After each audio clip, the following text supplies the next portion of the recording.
Hey guys, welcome back to the channel. I'm Fran, I'm from Venezuela, and today we're going to be reacting to a video called Top 25 Places to Visit on the British Isles. So it's a travel guide. So I'm guessing we're going to be watching a lot of luscious, green luscious landscapes, a lot of mountains, a lot of stones, and a lot of beautiful very blue seas. So let's check it out, and don't forget to comment, like, and subscribe. So let's hit play. What's up guys, my name is Ryan and I spent the last several years exploring the British Isles and I want to share with you my favorite places. So here's my British Isles top 25. I love the music. Very Irish. The British Isles are made up of the countries of Ireland, Northern Ireland, England, Wales, and Scotland. If you want to go back in time, I know that the Harry Potter films are obviously British, but that train was taken straight out of those films. I don't know if they used that exact same train or they used it as a replica, or they just based the training on this, but it's the same train in the same landscape. Isles are the place for you. It's easy to see why so many myths and legends were born here. It's one of the world's most enchanting lands. Yeah, it's not. It wouldn't be out of place. When you're looking at those beautiful landscapes, you imagine and why so many people think that fairies and elves and ghosts live here, because it doesn't even look real. It looks straight out of a fairy tale. Skellig Islands. Located off the coast of southern Ireland, the Skelligs are a set of two islands that are easily one of the most epic locations on the British Isles. The only way to reach the islands is by boat. We left from the town of Portmagee and it took us about an hour to reach the Great Skellig. We got off the boat and I was just so freaking stoked. We just started walking up the island's path until we reached the stairs that lead up to the top to the monasteries. Now, the stairs were just beyond cool. There were hundreds, if not thousands, of puffins who were right next to the stairs. And they look at the camera at the same time. Oh my god, that's adorable. It doesn't look real. Island slopes, they were just so freaking cute. We reached the midway point at Christ Saddle and then kept hiking to the top. After climbing the island's 618 stairs, we finally made it to the monastery. Now, the history of the island is just absolutely fascinating. The monastic settlement dates back to the 6th century, where the monks of St. Fionnan lived simple lives on this isolated island. They built these I have to say, well, hold on. Huts completely out of stone. They were precisely designed to make sure no water could get into them. I have to say that when I think of a monastery, I think of a Catholic monastery, a building that looks like a church, or maybe church-like, or it's just a building. So it's weird to me to think of a monastery and it's just stone huts. I don't know if it's a religion thing or just a place-based thing, but it's really funny. Monks that lived here at a time. In the 13th century, the monks left the island for mainland Ireland, and since then, Skellig has become a place for pilgrimage. All in all, the Skellig Islands were one of the coolest places I've ever been, and I couldn't recommend them enough. Afterwards, we're going to visit the most famous place in all Ireland, the Cliffs of Moher. Now located on Ireland's west coast, about a 3-hour drive from Dublin, the cliffs stretch over 14 kilometers, with the highest reaching 214 meters above the sea. When we reached them, I was just amazed by the size of the cliffs. They're they were way bigger than I imagined. Look at the size, the size of those walls. They're so big. How could something that big exist? Off straight into the ocean. If you want to walk to the end of the cliffs, you can make the trek to Hag's Head. If you can, I definitely recommend waiting for sunset. It looks it doesn't look real, to the point that it looks like it was created by a computer. Oh my god, I can't believe places like this exist. As the light hits the cliffs, giving it a strikingly orange glow, it's easy to see why it's one of the most popular places in all Ireland. I can definitely see that. Head over to Ireland's charming capital of Dublin. Located on Easter Island's coast, Dublin is a city full of charm. The capital is full of beautiful gardens and architecture. It has such a friendly vibe to it. While you're there, you can walk across the river Liffey on the uniquely designed Samuel Beckett Bridge. Buenos Aires, in Argentina, that has a bridge exactly like that. Walk over to the coast to experience the Irish Sea. I just love the feel and ambience of Dublin. It's such a magical capital. It looks from stuck Dublin, in time, we're going to drive a few hours up to Northern Ireland. Now, Northern Ireland is interesting because it's part of the UK. Back in 1921, Ireland was split into North and Southern Ireland. One of my favorite places in Northern Ireland is Giant's Causeway. Giant's Causeway is one of the most recognizable places in all of Ireland. It's famous for its jagged cliffs and over 40,000 basalt columns. They are these perfect hexagons that cover the coast. According to legend, the causeway was built by an Irish giant so he could cross the Northern Sea. When I was there, we started by I'm guessing it's hiking like maybe a combination of like the salt water and the air because it's so tall. Well, the wind, it's so, because they're so tall, so the wind must be like pretty heavy there. So I'm guessing it's a combo of those things that give the stones like that weird shape, because it's crazy to think that nature actually does that on its own. Off the cliffs and then made our way down to the causeway. I was just amazed by the bizarre rock formations. I had such a fun time walking on them. It's wild to think they were made by nature.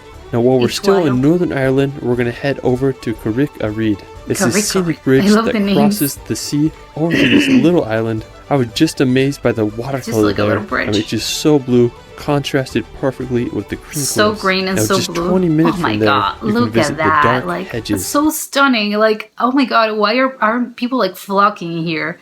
It looks so stunning. Look at those trees and the little path. Like, oh my god, it's so beautiful. I want to cry. It's this avenue lined with over 90 beech trees. They were planted almost 250 years ago. Oh my god. According to legend, there's a ghost called the Grey Lady who wanders the road. Definitely has a spooky vibe, especially at night. After Northern Ireland, we're going to head over to England to visit Cornwall. Now, located on England's southwestern tip, Cornwall is home to some of the best coastline in all of England, while the northern coast is full of impressive... A nation in itself, I think, or like its own territory. You don't think it belongs... I mean, it's obviously, British, but it's not like a city in United Kingdom. Sea cliffs, such as Godrevy Point. The southern coast is named the Cornish Riviera as it's full of scenic harbor towns and villages. One of my favorites is Loo. It's this picturesque town that's divided by the Loo River, which empties into the sea. There's incredible beach when the river meets the sea. Like, I love when that happens. Beautiful effect. Houses. It very well could be a fairy tale. One of the most impressive locations in Cornwall is St. Michael's Mount. It's a tidal island with an impressive castle on top. A castle on an island? It's believed to be the home of a monastery from the 8th to 11th centuries, and the castle on the island summit dates back to the 12th centuries. Oh my god. And has been renovated throughout the ages. When the tide goes out, you can walk across the stone causeway to get there. I think it's one of the coolest places in England. It reminds me a lot of France's Mont Saint Michel, which is also a tidal island with similar features. When we're still in southwestern England, we're going to head over to the Isles of Scilly. Located about 28 miles off of Cornwall, the Isles of Scilly are an archipelago made up of 5 inhabited islands with a population around 2,000 people. The islands I can see there's a lot of they have like country fields, so I'm guessing like they're farmers probably.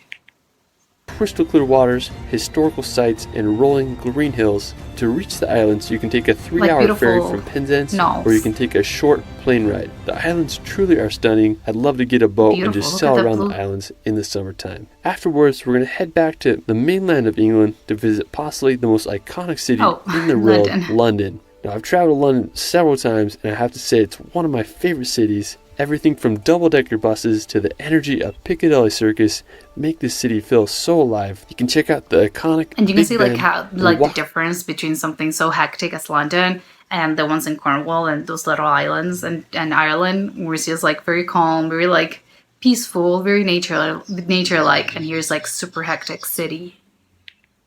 Across the bridge to see the Palace of Westminster. There's the Tower Bridge, which is possibly the most famous bridge in all of London. You can also see the Stoic Guards at Buckingham Palace or take a ride on the London Eye. I love it when people try to make them laugh and they never crack. If you haven't already been to London, I highly recommend visiting when you can.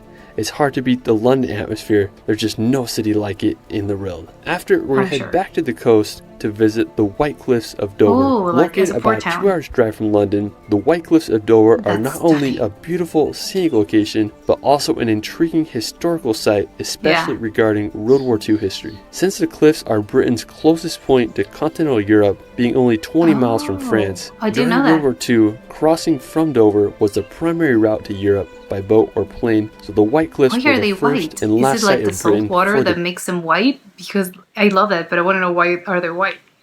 troops. After the evacuation of Dunkirk, the sight of the cliffs of Dover was a sign of relief as the thousands of Allied troops made it safely back to Britain. I mean, the history of these cliffs is absolutely fascinating. Now, while we're still on the topic of cliffs, we're going to visit the Seven Sisters. Now, located about 2 hours from Dover, the Seven Sisters are home to some of the most beautiful cliffs in all of England. I love how there's just this perfectly green grass, then a straight drop off of the white cliffs to the beach below. Look how like sharp they are, and how like, I don't know, clean. They're like just sharp and very like it doesn't look like it's just straight. It's like a straight line. It doesn't have like normal cliffs that have, you know, like ridges and stuff. Like it's just like a line. Has been used in film and television as a stand-in for the White Cliffs of Dover. They look just like them, and I think honestly they're more scenic and less people and infrastructure there. Because they're less popular.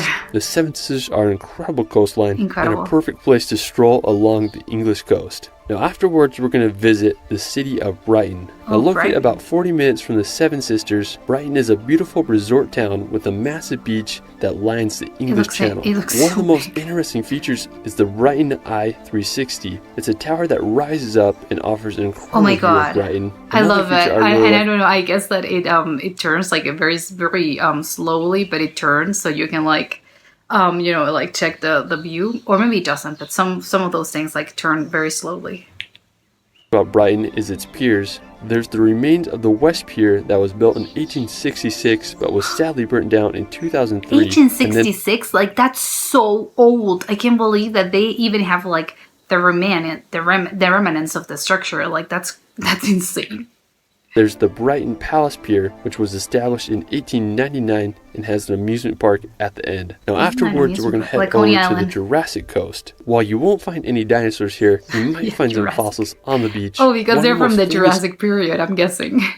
Spots on the Jurassic Coast is Durdle Door. It's this limestone arch that goes straight into the ocean. There's a great beach there, and I can't think of a better place to spend on a warm summer day. One of my favorite spots on the Jurassic Coast is Old Harry's Rocks. I remember the first time I saw a picture of this place, and I was just baffled by the scenery. The Old Harry's Rocks are these sea stacks that are made completely out of chalk that mark the end of the Jurassic Coast. In World War II, the stacks were used for target practice by pilots. Pretty wild. Now afterwards, we're going to visit the Isle of Wight. Located across the sea from Old Harry's Rocks, the Isle of Wight is the largest island in all of England. You can reach the Isle of Wight by taking a ferry from Southampton, or also by taking a hovercraft from Portsmouth. Now, one of my favorite features of the Isle of Wight is the Needles Lighthouse. It's this 19th century lighthouse. It looks stunning, like the lighthouse with the red and, you know, red and white, super characteristic, and with this dark white, it looks beautiful.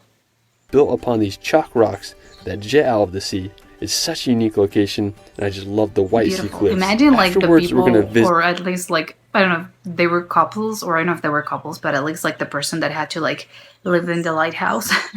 You're like, it's nothing except for like cliffs and rocks. Obviously lighthouses are like quite, you know, they're isolated, but this one looks more isolated than most. The Lake District. Located in northwestern England, the Lake District is known for its glacial ribbon lakes and its fell mountains. It's home to Scotfell Pike, which is the highest place in all England with an elevation of 3,209 feet. The area is just absolutely beautiful. I'm guessing, one of the best, or I don't know if people actually like hike there or climb it because it's the tallest point. Things you can do in the Lake District is just drive on the roads that wind through the mountains. One notable road is the Honister Pass. If you keep driving down the pass, you'll reach Buttermere Lake. It's surrounded by massive mountains, and it's just incredible overall scenery. I mean, I couldn't recommend the Lake District enough. Look at that. It looks seriously like it looks straight off of a movie or a film. Like, it's stunning. Places in all England. After the Lake District, we're going to head over to the country of Wales. Located in the southwest part of Great Britain, Wales is famous for its mountainous national parks, picturesque coastline, and distinct Welsh language. One of the most scenic places in Wales is the Snowdonia National Park. It's a region Snowdonia? Come on, like that can be real. I love that name. Northwest Wales that is known for its mountains and lakes. The highest peak in Wales is Mount Snowdon, which is located in the park with an elevation of 1,085 meters. You can hike to the top or also take the Snowdon Mountain Railway. One of my favorite lakes in Snowdonia is Llyn Padarn. It's located on the base of Mount Snowdon. Llyn is a name for a very Welsh name.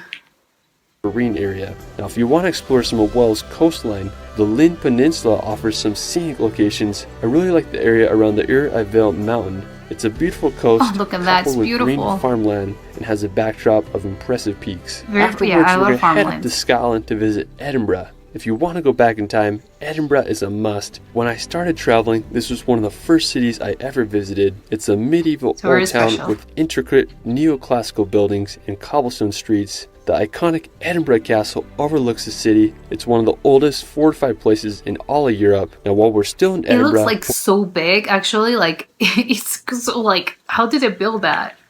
We're going to head over to Arthur's Seat. Arthur's Seat is located on Holyrood Park, and it's a short walk from Edinburgh Centre. Arthur's Seat is an extinct volcano with an elevation of 823 feet. Extinct volcano? I didn't know that, they had like extinct volcanoes back in, in that part of the world. I wanted to get as high as I could so I could see all Edinburgh. I made the hike up and reached the top. It was so windy up there, I just couldn't believe it. After I hiked to the top, I just had a good time hiking around Holyrood Park and enjoying the views of one of the British Isles' most iconic cities. Another stunning nearby place in Scotland is Dunottar Castle. It's located about 2 hours drive from Edinburgh. This medieval fortress is full of history. It's where the Scottish crown jewels were hidden during the 17th century. Today, only the ruins tell the castle's past. Okay, I love it. The cliffs that surround the fortress make it so dramatic. Now, just an hour north from Dunottar Castle, another lighthouse, but this one is even more isolated. I take back what I said. The person that lived there, like, God help them, because I'm guessing, like, how can they not drive themselves crazy? Head Lighthouse. It's an amazing beach area with a 112 feet tall lighthouse just off the coast and was built in 1895. If you keep driving up the coast, you'll reach the Duncansby Stacks. It's located at the most northeastern part of the British mainland. It's about a 6-hour drive from Edinburgh, so quite the road trip, but it's definitely worth it. It's home to some of the most You're gonna get like beautiful landscapes and beautiful roads. Yes, if you have the opportunity, like please take it. The British Isles. After the sea stacks, we're going to head over to Glencoe. Located in the Scottish Highlands, Glencoe is home to some of Scotland's most beautiful scenery and mountains. I found this place by accident as I was driving around the Highlands. It's been the filming location for many popular movies such as Braveheart. My favorite part of Glencoe is its mountains. I mean, I couldn't believe how huge they were. I felt like I was in Switzerland or Norway. I recommend just taking a drive. I don't think they have like places like that. Obviously they have mountains, but they don't look similar. They're crazy. Like, what? On the A82 road, and you can just see all the wonders Glencoe has to offer. It has one of my favorite mountains in the area. I won't even try to pronounce that. It has an almost perfect pyramid shape, and you get a great view of it from the road. Now after, we're going to head over to one of Scotland's most iconic locations, the Glenfinnan Viaduct. Located at the top or maybe maybe the Harry Potter one is this one. All those trains, I have to say, like, looking at this one, all those Harry Potter trains look very similar. Oh, it must be like the area. It's really like specific to the British Isles. Highlands of Scotland. This may look familiar because it was featured in the Harry Potter movies. Oh yeah, While I was there, I wanted to get a close look at the bridge, so I walked underneath it. I was just shook how big it actually was. After I hiked up to a good vantage point so I could see the famous train go across the viaduct, it was such a magical experience. For our final destination, we're going to visit the Isle of Skye. This is one of my favorite places, not just in Scotland, but the world. You literally feel like you're in a fairy tale when you visit. Yes. I was lucky enough to go here a few summers ago. Oh my God, it was one of the most memorable weeks of my life. Now to get there, it's about a 5-hour drive from Edinburgh.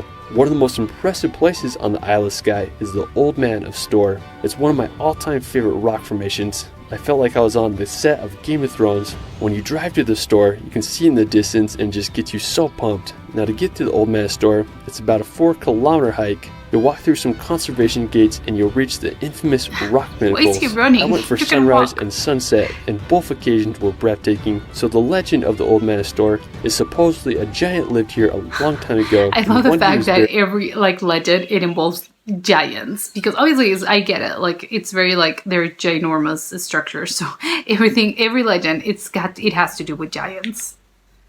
His thumb was left sticking out of the ground, creating the mystical rock formation. Just a few minutes away from the Old Man of Storr, there's a breathtaking waterfall called Meout Falls that cascades down into the ocean. There's a nice viewpoint where you can look at the waterfall. One of the most famous sea cliffs is Kilt Rock, which are right next to Mia Falls. If you do want to go on a beautiful hike, I recommend visiting the Kerrang. It's one of the most beautiful areas in the Isle of Skye. You feel like you're walking on a giant golf course. It looks like clouds. I found this insane vantage point to get a good panoramic view of the area. Oh my god. I just love this place so much. Well, that is it for my British Isles top 25. Let me know where your favorite place is in the comments below. I also have a second channel where I make hour-long relaxation films to bring some peace and nature in your life. I've done several videos on the British Isles that I think you'll enjoy. You can find me on Instagram and TikTok at shirley.films.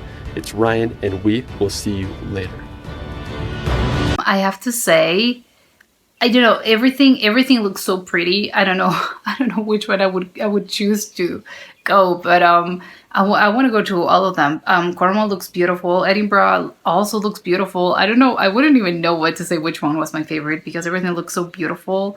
And again, it doesn't even look real because everything's like so stunning and so like perfect looking that it's hard to imagine like nature actually built that. Like, it's crazy.